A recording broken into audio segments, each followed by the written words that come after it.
Madame, Monsieur, bonsoir. Bienvenue dans le 20h de la RTS. Voici les titres de ce journal. Clap de fin pour les 23e championnats d'Afrique d'athlétisme. 7 médailles pour le Sénégal grâce à Louis-François Mendy, Cheikh Tidiane Diouf et Salissar. Les 3 champions ont été félicités par le chef de l'État.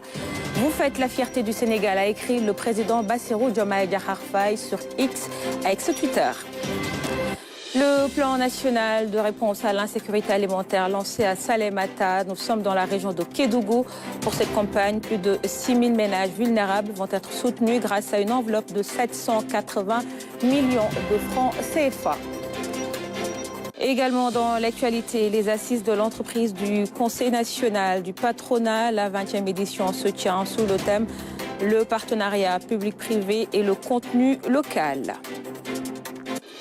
Nous reviendrons également sur le vol des écrous de l'autopont Le Batfal de Pékin, un acte d'incivisme qui a suscité l'indignation chez les populations, mais aussi les autorités.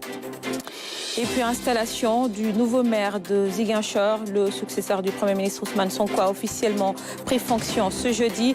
Djibril Sonko était jusque-là le deuxième adjoint du maire.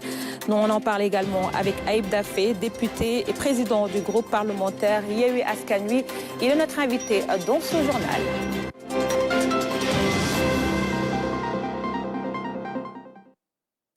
Le président de la République a reçu ce jeudi le ministre des Affaires étrangères de l'Union européenne et de la coopération du Royaume d'Espagne, José Manuel Álvarez Bueno, a salué les liens d'amitié et de partenariat stratégique entre Dakar et Madrid. Il s'est engagé au renforcement de la coopération avec une enveloppe de 180 millions d'euros dans les 4 prochaines années pour accompagner le gouvernement sénégalais dans ses projets prioritaires. Le voici à sa sortie d'audience. Je mesure l'honneur et aussi les messages d'amitié et de partenariat forts que le président vient d'émettre envers l'Espagne et le gouvernement espagnol. Le peuple espagnol est un peuple ami du peuple du Sénégal. Plus de 100 000 Sénégalais habitent en Espagne. Nos relations à tous les niveaux, au niveau de la coopération, au niveau économique, aux échanges qu'on a aussi sur la région de l'Afrique de l'Ouest, font du Sénégal notre grand partenaire à l'intérieur de la CEDEAO et un de nos partenaires stratégiques de l'Afrique et dans le monde. Dans les moments que nous vivons aujourd'hui, nous avons plus besoin que jamais d'amis, de travailler ensemble, de travailler main dans la main.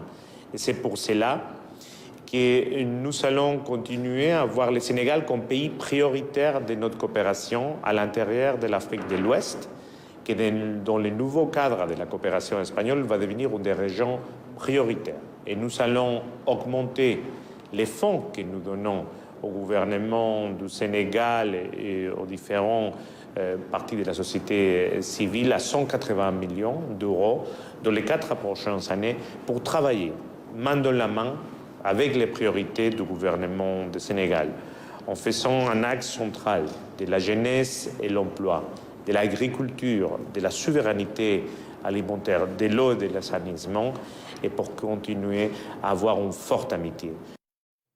Je vous le disais dans les titres, les 23e championnats d'Afrique d'athlétisme ont pris fin hier. Le Sénégal est classé à la 7e place de la compétition. Sur 50 pays, notre pays a obtenu 3 médailles d'or. La médaille de bronze d'Amat Faye au triple saut n'a pas été finalement validée.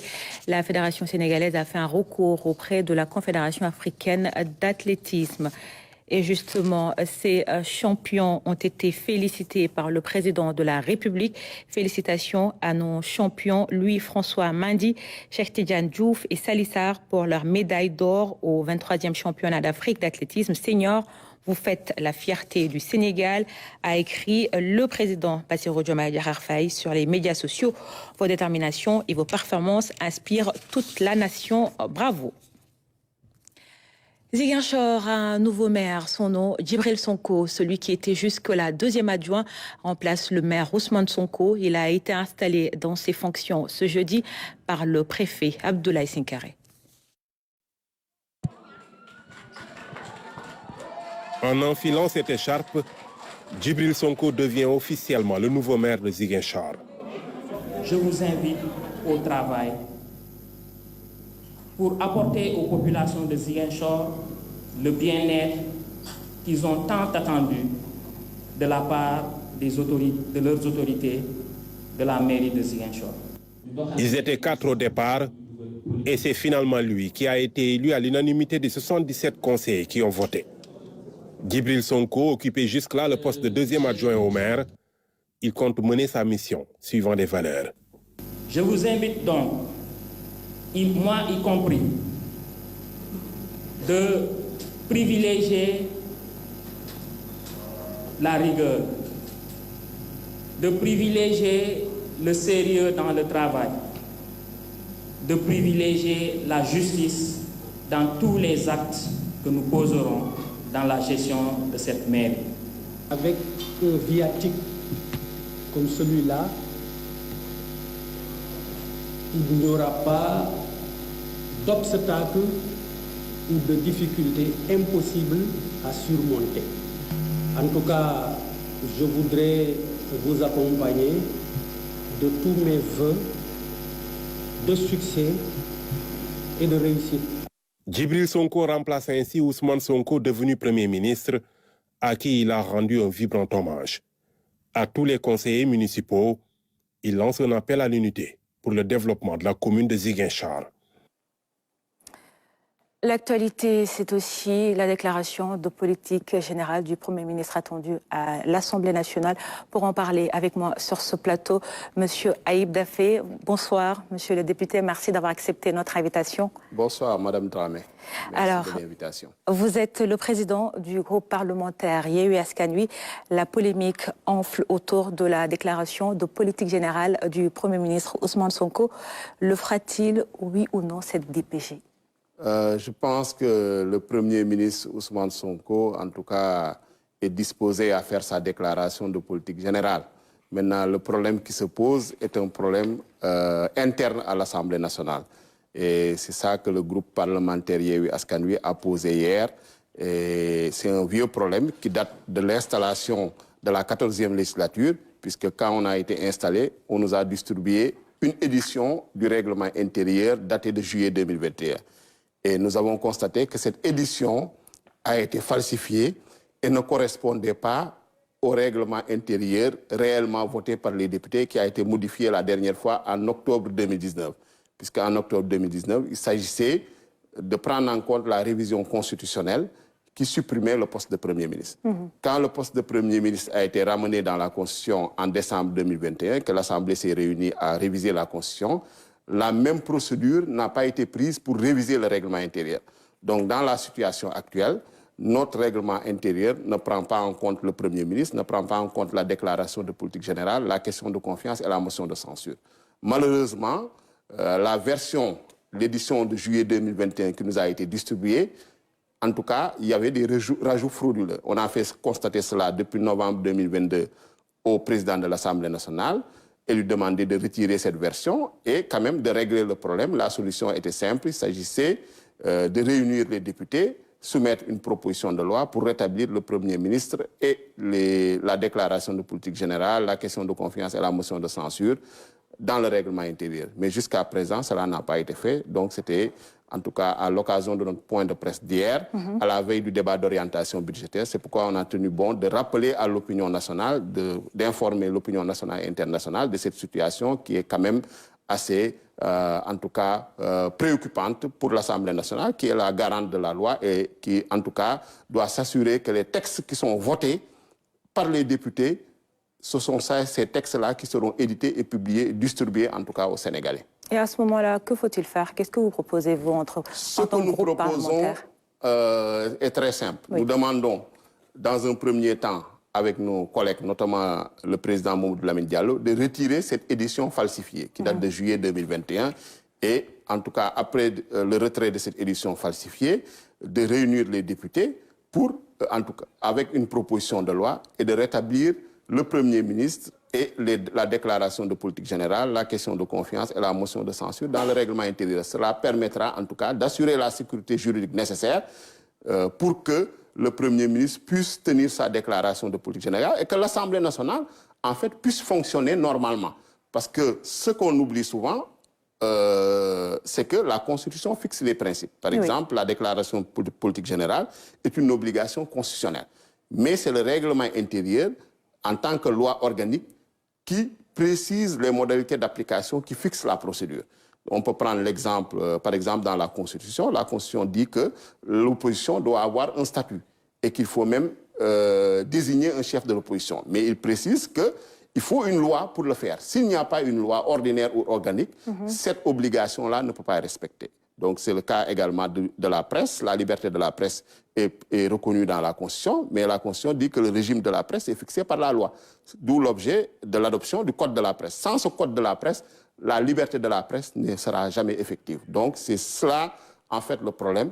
Donc il faudra retirer le règlement intérieur, l'édition du règlement intérieur falsifié et réviser le règlement intérieur en conséquence. C'est pourquoi je dis que c'est d'abord un problème interne à l'Assemblée nationale.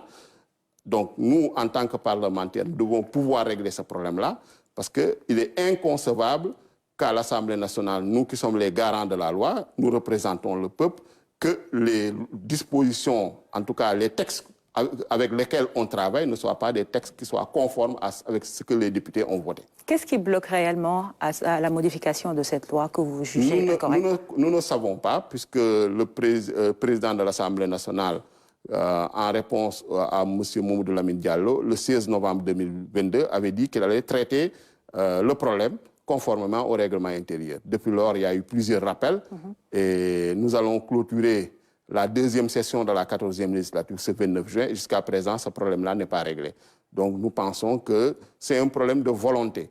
Et nous invitons nos collègues du groupe parlementaire Benno Bokk Yakaar, nos collègues du groupe parlementaire Liberté, Démocratie et Changement, ainsi que tous les non-inscrits, en tout cas, à travailler ensemble pour régler très rapidement ce problème et permettre d'assurer la sécurité juridique et la stabilité institutionnelle nécessaire au bon fonctionnement de l'Assemblée nationale. Et justement, ces collègues-là et d'autres pensent que c'est stratégique pour que vous arriviez à temps pour pouvoir dissoudre l'Assemblée nationale. Que leur répondez-vous? Nous ne le pensons pas, parce que derrière cela, il n'y a pas de stratégie. Parce que quand ce problème-là était posé, nous étions dans l'opposition parlementaire. Et il ne s'agissait pas, le Premier ministre Ousmane Sonko n'était pas aux affaires, le président de la République Bassirou Diomaye Faye également n'était pas aux affaires. Donc il s'agit d'un problème qui a été posé depuis longtemps et c'est un problème sérieux. Et nous pensons qu'on ne peut pas travailler avec une édition du règlement intérieur qui n'est pas conforme avec la loi qui a été votée par les députés et qui est publiée au journal officiel. Donc il y a une falsification, il y a une fraude à la loi. Et nous demandons le rétablissement également des dispositions concernant le Premier ministre dans le règlement intérieur, puisque cela a été fait dans la Constitution, donc parallélisme de forme et de procédure, il fallait faire la même chose dans le règlement intérieur. Et là, nous sommes confrontés à un problème, puisque avant que le règlement intérieur ne soit modifié en 2019, la loi prévoyait que le Premier ministre devait tenir sa déclaration de politique générale dans les 3 mois. Là, il n'y a plus de délai. La loi prévoyait également les délais de saisine de l'Assemblée nationale avant que le Premier ministre puisse se présenter. C'était 8 jours. Là également, il n'y a plus de délai. Donc, nous pensons que nous ne pouvons pas continuer, en tout cas, à nous fonder en tant qu'institution constitutionnelle sur des arrangements boiteux, des arrangements politiciens pour faire fonctionner notre Assemblée nationale. Je pense que l'Assemblée nationale, quand même, en tant qu'institution, mérite plus de rigueur, plus de sérieux et nous demandons à tous de faire preuve d'objectivité et de pouvoir régler, solutionner rapidement ce problème. Et c'est très facile, en quelques jours, à travers une proposition de loi, le problème peut être réglé. Si bien sûr, l'opposition actuelle accepte de collaborer et en tout cas d'entendre raison. En tant que responsable politique et président du groupe parlementaire Yewwi Askan Wi, est-ce qu'on peut s'attendre à une dissolution de l'Assemblée nationale au terme de 2 ans d'exercice? Bon, vous savez, comme je dis, on est dans un régime de séparation de pouvoir. Nous, nous sommes des députés élus pour 5 ans. La dissolution est une prérogative qui relève de la seule discrétion du président de la République, qui, bien sûr, après avoir consulté le Premier ministre, le président de l'Assemblée nationale, prend sa décision après 2 ans de fonctionnement de l'Assemblée nationale. Donc, c'est à lui que revient cette prérogative. Donc, c'est à lui de se prononcer, en tout cas, selon, en tout cas, le contexte, selon, en tout cas, l'appréciation qu'il aura du fonctionnement de la démocratie et de l'état de droit au Sénégal. Alors, vous l'avez confirmé, le Premier ministre ne passera pas tant que la loi n'est pas modifiée. Mais avant cela, il y a le ministre des Finances qui est attendu devant les parlementaires. Comment est-ce possible? Voilà, donc première précision, nous ne disons pas que le Premier ministre ne passera pas. Nous disons simplement que nous, en tant que parlementaires, nous constatons que les conditions ne sont pas réunies pour que le Premier ministre passe, puisqu'il ne figure pas dans le règlement intérieur. La déclaration de politique générale dont on parle ne figure pas dans le règlement intérieur. Maintenant, c'est au Premier ministre, en tant que relevant de l'exécutif, d'apprécier ce qu'il aura à faire. Maintenant, autrement, pour le débat d'orientation budgétaire, ça ne pose pas de problème. C'est prévu dans notre règlement intérieur à l'article 3. Et nous sommes en train de le préparer activement. Donc le samedi 29, le ministre des Finances et du Budget passera à l'Assemblée nationale pour présenter le document de programmation budgétaire pluriannuel, donc le DPBEP, qui sert de référence à l'élaboration de la loi de finances pour l'année 2025. Donc il y a des orientations qui relèvent du projet, en tout cas incarné par le président de la République, notamment les 5 orientations majeures qui figurent dans ce document-là. On relève déjà dans un premier temps que la sincérité budgétaire a été prise en compte, puisque le budget qui avait été faussement annoncé de 7 000 milliards pour 2024 a été ramené à 5 700 milliards, parce que c'est ça le vrai chiffre. Et le budget de l'année 2025 est projeté pour 6 390 milliards. Donc, et en tout cas, tout ce qui est reddition des comptes, bonne gouvernance, en tout cas, civisme fiscal, tout cela est bien pris en compte. La souveraineté alimentaire est bien prise en compte dans le document qui nous est présenté. Nous allons en débattre entre collègues pour voir, en tout cas, comment renforcer ces orientations pour la transformation systémique du Sénégal. Au-delà de ce que vous avez cité, quels peuvent être les axes et les attentes prioritaires? Les axes et les attentes prioritaires, je pense qu'elles ont été définies par le président de la République. Nous avons la satisfaction des besoins des Sénégalais en termes, notamment les jeunes, l'emploi des jeunes, la lutte contre le chômage. Nous avons également la création d'activités génératrices de revenus, l'industrialisation, la souveraineté alimentaire pour permettre aux Sénégalais de mieux manger avec la baisse des prix, notamment l'augmentation du pouvoir d'achat des Sénégalais.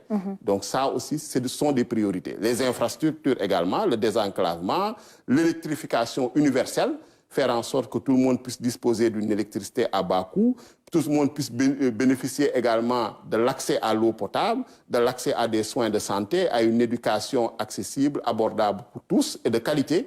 Ça aussi, ça fait partie des priorités majeures des Sénégalais. Mais il y a aussi des questions liées à la bonne gouvernance, à la justice, à l'état de droit. Vous avez vu récemment que le président de la République avait initié les assises de la justice et il y a des recommandations, en tout cas très importantes, qui ont été formulées à cette occasion et nous pensons que cela va dans le bon sens. En tout cas, les orientations majeures, ces priorités figurent dans le document qui sera présenté par le ministre des Finances le samedi 29 juin.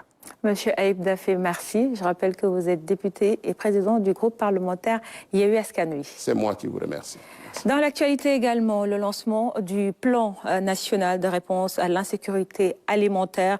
Les ministres des Familles, des Solidarités, de l'Agriculture et de l'Éducation nationale ont effectué le déplacement à Salémata. Nous sommes dans la région de Kédougou avec les représentants du programme alimentaire mondial et de l'ambassade de France au Sénégal.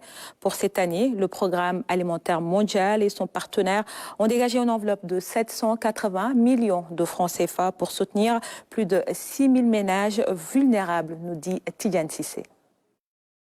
Nous sommes dans la commune de Salémata. Dans cette maison, elles sont 2 à avoir bénéficié de l'assistance du programme alimentaire mondial à travers le plan national de réponse à l'insécurité alimentaire et nutritionnelle.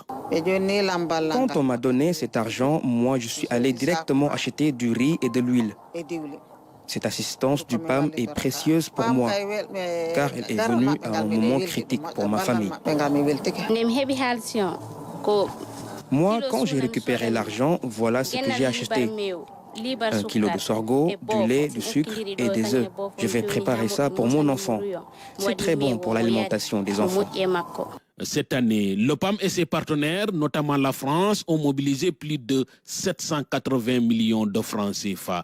L'objectif est d'aider plus de 6 000 ménages vulnérables dans la région d'Okédougou et le département de Bignona pour faire face à la période de soudure. Le PAM, fidèle à son mandat d'assistance aux populations vulnérables, est fier d'apporter son soutien au gouvernement du Sénégal dans ses efforts visant à secourir les populations pendant cette période critique de soudure. Nous sommes partenaires depuis de nombreuses années dans ce noble programme et avons investi près de 3 milliards de francs CFA au cours des 3 dernières années pour renforcer la sécurité alimentaire à travers le pays. Aux côtés de ces interventions ponctuelles, le PAM investit beaucoup dans les cantines scolaires. Ainsi, dans la région, plus de 110 écoles à cantine sont soutenues par le PAM qui délivre chaque jour des repas à plus de 14 000 enfants. Il était important pour l'ambassade de France d'être présente aujourd'hui à Salémata pour 3 raisons.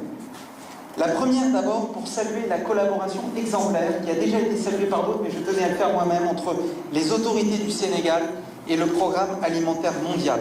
Mais je tenais à être présent ensuite pour manifester la solidarité de la France avec les populations de cette région. Nous apportons notre soutien pour répondre à cette situation en appuyant l'action du PAM en 2024 à hauteur de 1,3 milliard de francs CFA.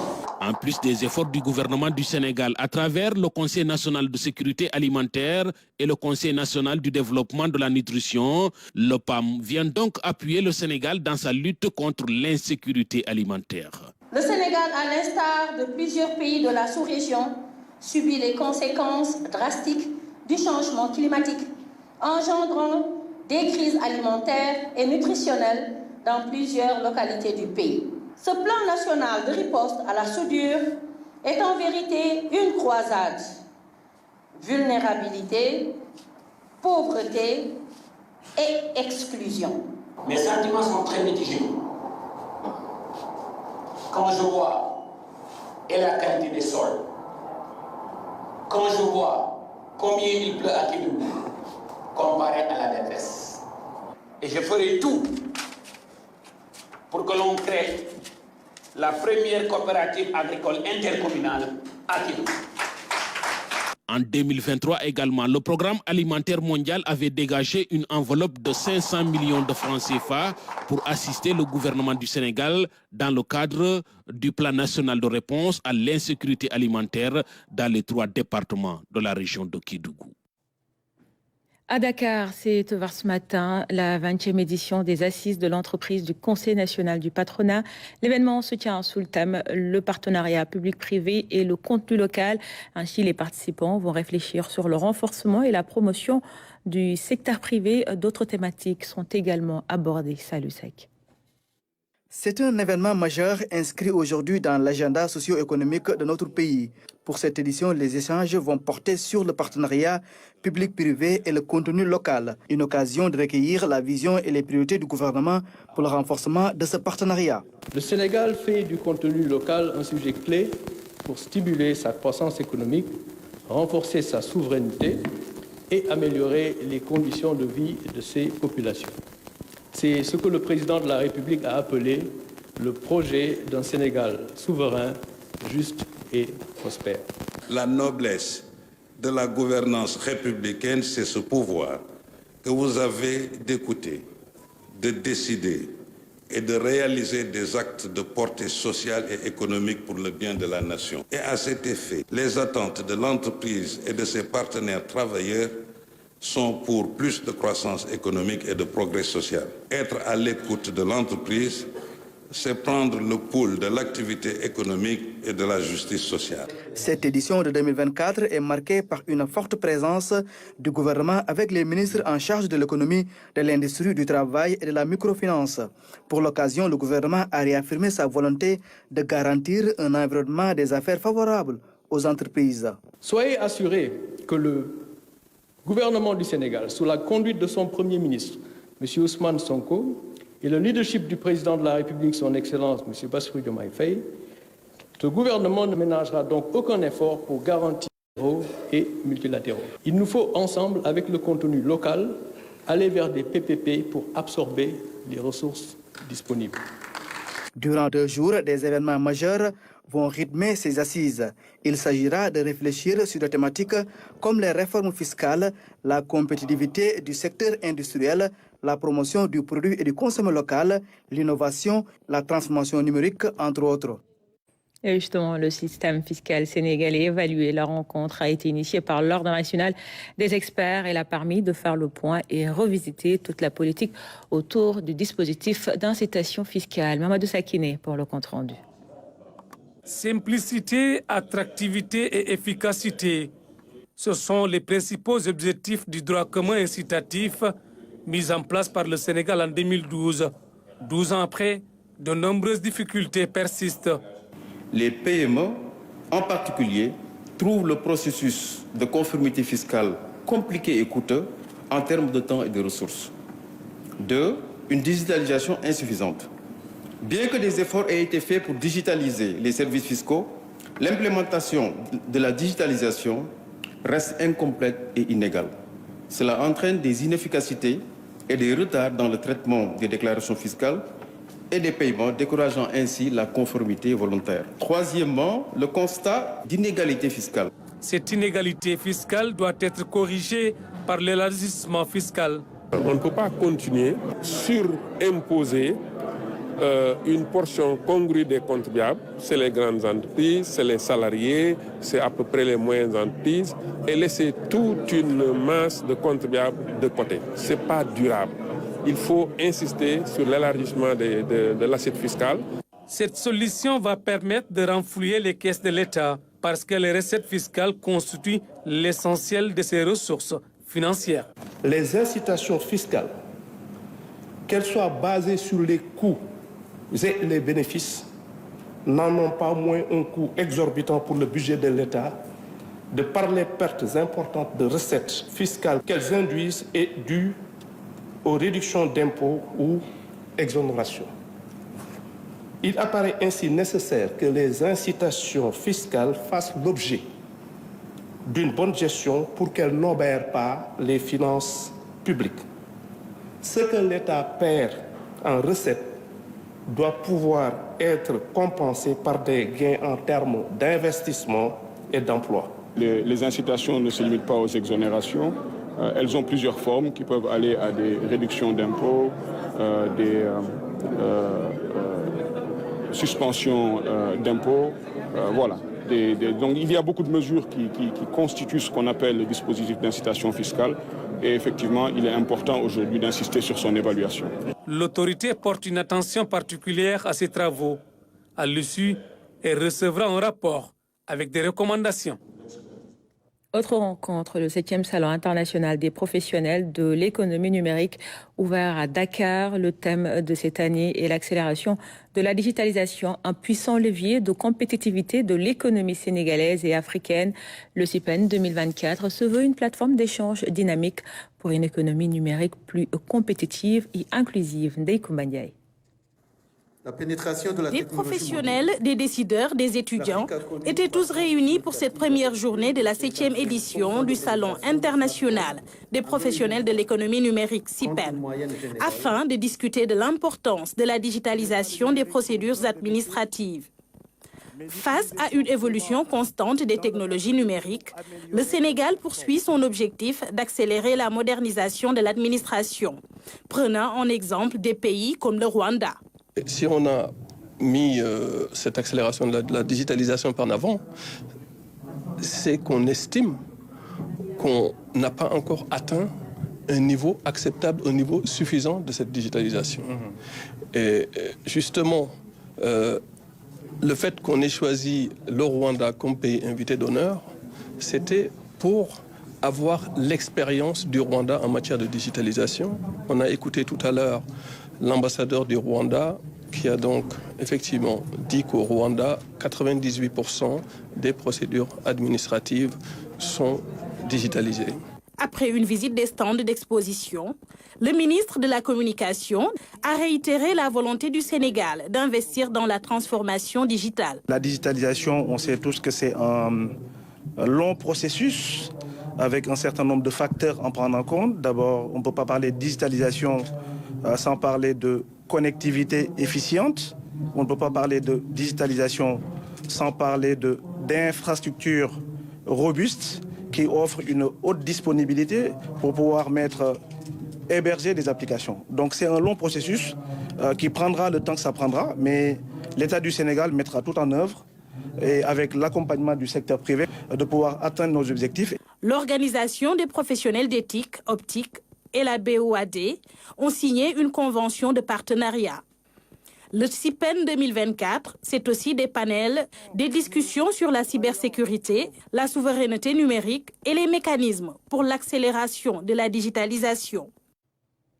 On s'intéresse à présent à l'application de la TVA numérique, la mesure effective à compter du 1er juillet 2024, une réforme du Code général des impôts sur les mutations de services numériques réalisées au Sénégal par les fournisseurs en ligne étrangers et les plateformes étrangères. Elle concerne les offres publicitaires, la presse en ligne, les services de sauvegarde électronique, entre autres activités. La TVA à l'ère du numérique, c'est le sujet de la rubrique économie de Aminata Mbengue-Fall. Regardez. L'État du Sénégal s'engage dans une dynamique de mettre en place des mécanismes efficaces pour renforcer les recettes fiscales. C'est dans ce cadre que s'inscrit cette réforme sur la TVA, sur les prestations de services numériques réalisées au Sénégal par des fournisseurs en ligne étrangers et les plateformes numériques étrangères. Cette TVA existait bien avant. Maintenant, pourquoi aujourd'hui on parle communément de TVA numérique? Parce que les modalités d'administration de la TVA qui s'applique sur les prestations numériques étaient relativement floues.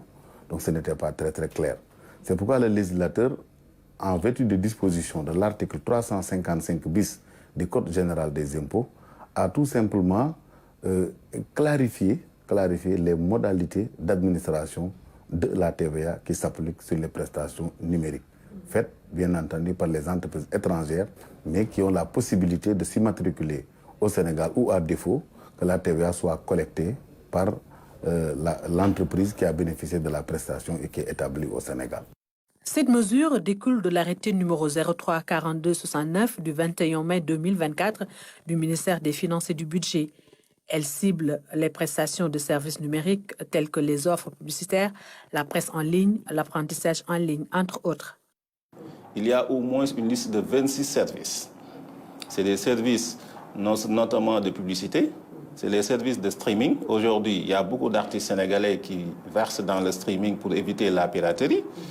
C'est les services de téléchargement de musique ou autres produits, contenus du net. C'est les services également de location de solutions software. C'est les services également de cloud. C'est les services également de conservation et de traitement de données. C'est encore des services de maintenance technique, informatique à distance. Donc, tous ces services-là, le gouvernement a pris dans cet arrêté de les préciser pour dire aux Sénégalais, si vous êtes dans ce cadre contractuel, il faut nécessairement que votre répondant étranger s'accomplisse à des obligations de déclaration et de paiement. Ces entreprises concernées ont l'obligation de se déclarer pour une immatriculation au Sénégal. L'arrêté demande à ce que les Sénégalais qui entretiennent des relations d'affaires s'emploient à surveiller les déclarations qui doivent être faites par les étrangers avec lesquels ils entretiennent des relations. Donc chaque étranger doit aller sur la plateforme proposée par la DGID et qui est sous la surveillance de la direction des grandes entreprises. Donc en désignant la direction des grandes entreprises, on se rend compte que l'État du Sénégal considère cette affaire-là très au sérieux. Donc il faut aller vers cette plateforme, se déclarer pour obtenir un login et un mot de passe. Si ces entreprises ne respectent pas leurs obligations de déclaration ou de paiement, elles sont exposées à des sanctions. Ensuite, des sanctions fiscales, c'est-à-dire les sanctions fiscales, c'est quoi? Si les droits simples sont évalués, les droits simples plus les pénalités qui peuvent aller de 50 à 100%. Maintenant, en sus de cela, ça peut aller jusqu'à l'interdiction d'exploitation de la plateforme sénégalaise. Ça, c'est une nouveauté. Concernant les startups sénégalais, Sambou Diouf rassure, cette TVA est en grande partie supportée par les partenaires étrangers. Je crois qu'il ne faut pas que les Sénégalais se sentent menacés, puisque l'impôt en tant que tel, cette taxe indirecte, elle est à supporter plutôt par le partenaire qui est établi hors du territoire du Sénégal. Et il faudrait également que les gens le sachent ainsi, en se conformant par rapport à la facturation tel que cela est proposé dans l'arrêté qui est adopté par le ministère des Finances et du Budget. Parce que dans cet arrêté-là, dans les lignes qui sont proposées, le ministère appelle à une conformité. La TVA, dans la rigueur des principes, est un impôt neutre. C'est-à-dire que, et ça c'est très important à dire, la TVA est un impôt neutre. Cela veut dire que normalement les assujettis qui collectent et qui supportent la TVA, il y a un mécanisme, il y a un jeu. Donc il n'y a vraiment pas d'impact. Généralement, c'est le consommateur final qui supporte la TVA. Hein, mais il n'y a pas d'impact sur la survie de l'unité économique.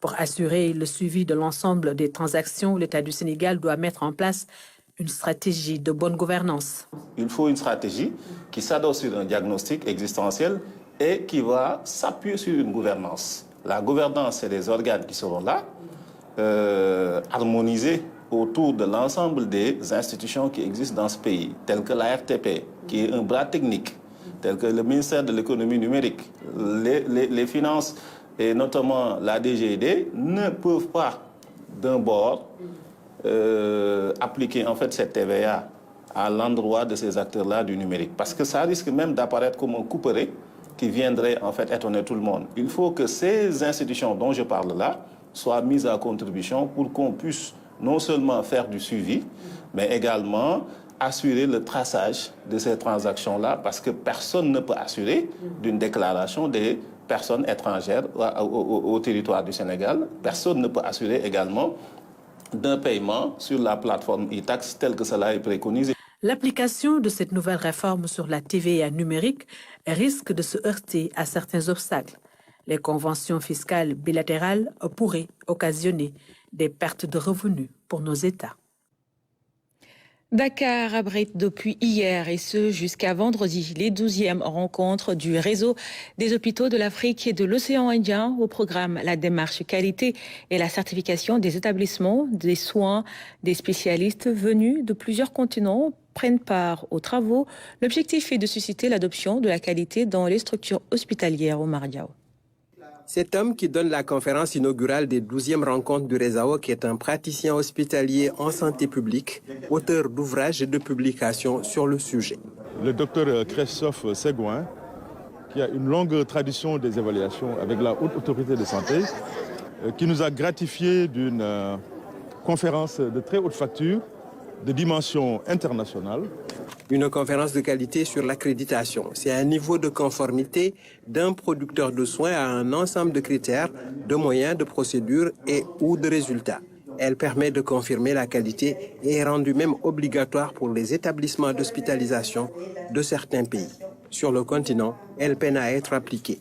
Ce n'est pas réluisant dans la mesure où la démarche a commencé il n'y a pas longtemps. Et tous les hôpitaux ne se sont pas encore inscrits dans cette démarche-là. Et les quelques-uns qui sont dans cette démarche rencontrent un certain nombre de difficultés. Face à cette situation, il devient urgent pour le réseau de s'inscrire dans une dynamique d'institutionnalisation de la démarche qualité, de l'accueil à la maintenance des équipements, en passant par l'environnement physique des hôpitaux. Une institutionnalisation de la démarche qualité au niveau national et avoir une feuille de route de la qualité pour que tous les établissements de santé s'engagent dans une démarche dite obligatoire, harmonisée, avec des référentiels validés. Il s'agit de s'entourer de garanties pour offrir aux usagers des établissements de soins les meilleures conditions de prise en charge. Ces discussions pourront permettre d'avoir des propositions à faire à nos gouvernants, des pistes de solutions à leur proposer pour une amélioration continue des soins dans nos services respectifs. C'est une question de crédibilité pour la structure et de sécurité pour les patients.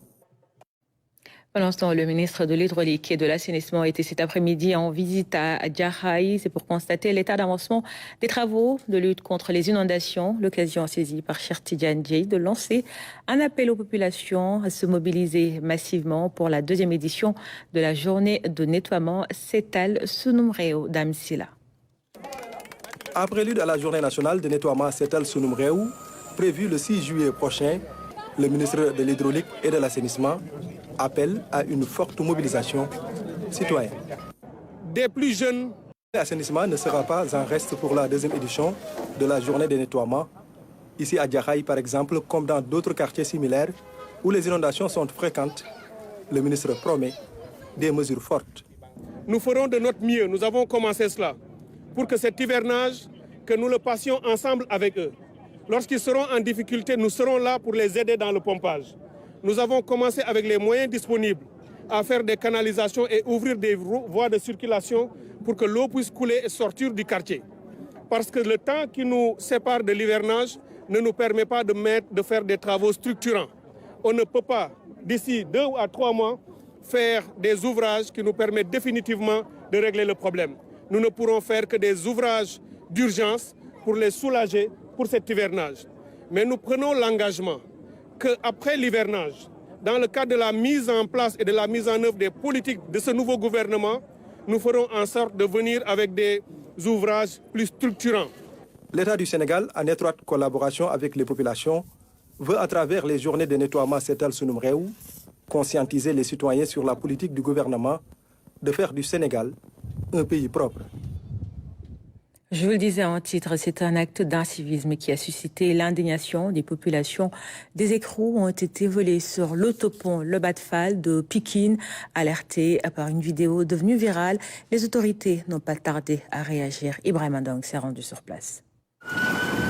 L'insouciance d'un acte qui peut être à l'origine de nombreuses conséquences. Au pied de ce poteau d'acier, plusieurs écrous sont disparus. C'est une situation qui se passe à l'autopont de Pikine, Le Bas-de-Fall. Le danger est réel car la structure métallique est reliée à la fondation et c'est à l'aide de ces écrous qui fixent le poteau que la sécurité est garantie. Donc avec l'enlèvement de ces écrous, les poteaux risquent de ne plus jouer le rôle de support du tablier. Ils ont enlevé 34 écrous avec des rondelles et tous leurs accessoires. C'est pourquoi, dans le cadre de la réparation, nous faisons tout pour renforcer la sécurité. Un acte criminel où les auteurs sont pour le moment méconnus.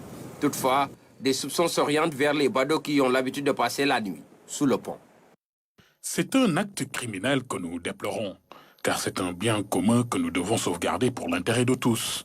Moi, je dis que c'est un acte criminel. Il y a des sans-abri qui passent la nuit ici, et des fois nous assistons à des cas d'agression. Il y a un manque de sécurité ici. C'est grâce à cette vidéo amateur qui est devenue virale sur les réseaux sociaux que les autorités sont alertées. L'entreprise n'a pas perdu de temps pour procéder à la réparation, mais surtout renforcer la sécurité.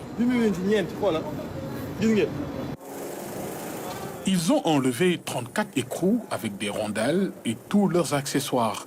C'est pourquoi, dans le cadre de la réparation, nous faisons tout pour renforcer la sécurité. J'aimerais qu'ils savent que cet ouvrage-là les appartient. Donc, le sauvegarder est une responsabilité pour eux et aussi pour nous.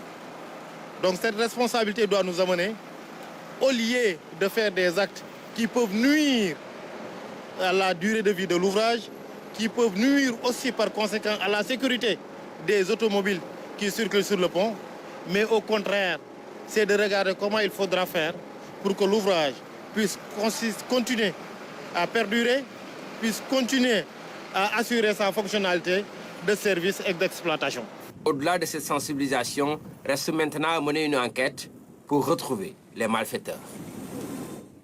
Baisse des prix des denrées de première nécessité à Matam. Les mesures seront appliquées à compter de lundi prochain.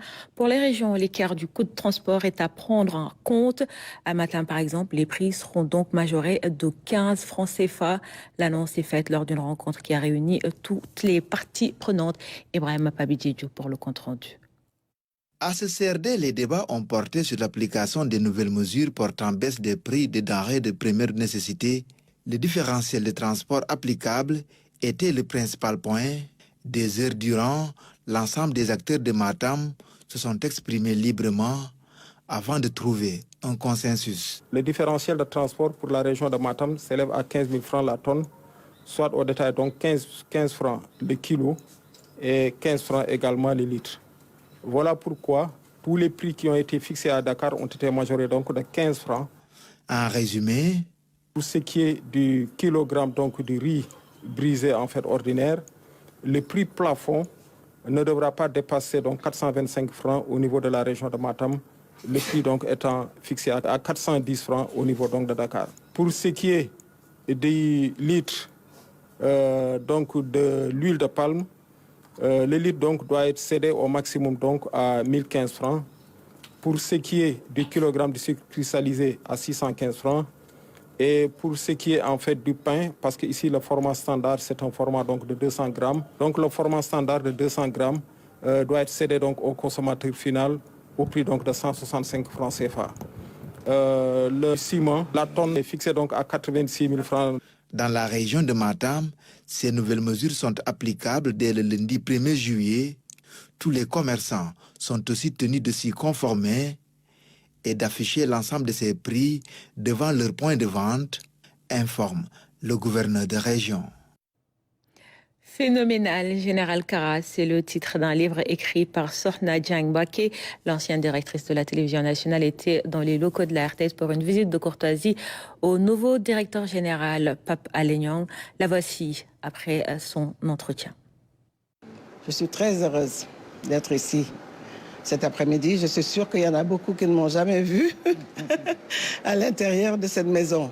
Je suis venue pour le 40e anniversaire il y a quelques années de la télévision et les 50 ans de la radio. Et depuis, je n'ai pas mis les pieds ici. Mais comme mon jeune frère est là, je lui ai promis une visite de courtoisie en lui disant que je venais prier pour lui. Parce que je sais que c'est une grosse responsabilité. Je connais cette boîte, c'est très lourd. Et au moment où il a été nommé directeur général, c'est un moment crucial de l'histoire de l'audiovisuel. Et je suis venue donc lui apporter mes conseils, mon soutien et tout le réconfort dont il peut avoir besoin dans son exaltante mission au profit du service public. Le 6 juillet, je suis venue lui apporter sa carte d'invitation. C'est un livre que j'ai écrit sur Cheikh Ahmadou Kara Mbacké Noreyni qui s'appelle Phénoménal Général Kara, personnage hors norme au service exclusif de Bamba. Donc il y a beaucoup de choses que vous allez voir sur le personnage qui n'est pas très connu, qui est célèbre, c'est vrai, mais dont plusieurs facettes restent méconnues et inconnues du public. Et je voudrais que pour le présent et la postérité, que les Sénégalais d'ici et d'ailleurs, et même les citoyens du monde puissent le découvrir et savoir quel était ce personnage qui a marqué de son côté, aussi bien sur le plan spirituel que comme leader d'opinion, la société sénégalaise, surtout en prenant des jeunes marginaux et en les remettant dans le droit chemin et en les réinsérant dans la société sénégalaise qui les avait rejetés en raison de beaucoup de tard. Mais nul n'est parfait et il faut forcément continuer à éduquer. Et avant de nous quitter, je vous fais lecture de ce communiqué. Le directeur de l'Office du baccalauréat porte à la connaissance des candidats autorisés à subir les épreuves du second groupe du baccalauréat secondaire technique que les dites épreuves démarrent vendredi 28 juin 2024 à partir de 7h30. L'Office du baccalauréat félicite les candidats admis d'office, encourage ceux qui n'ont pas pu réussir et souhaite bonne chance à ceux qui doivent subir le second tour. L'actualité revient aux environs de 23h. Bonne soirée à tous et à tout à l'heure.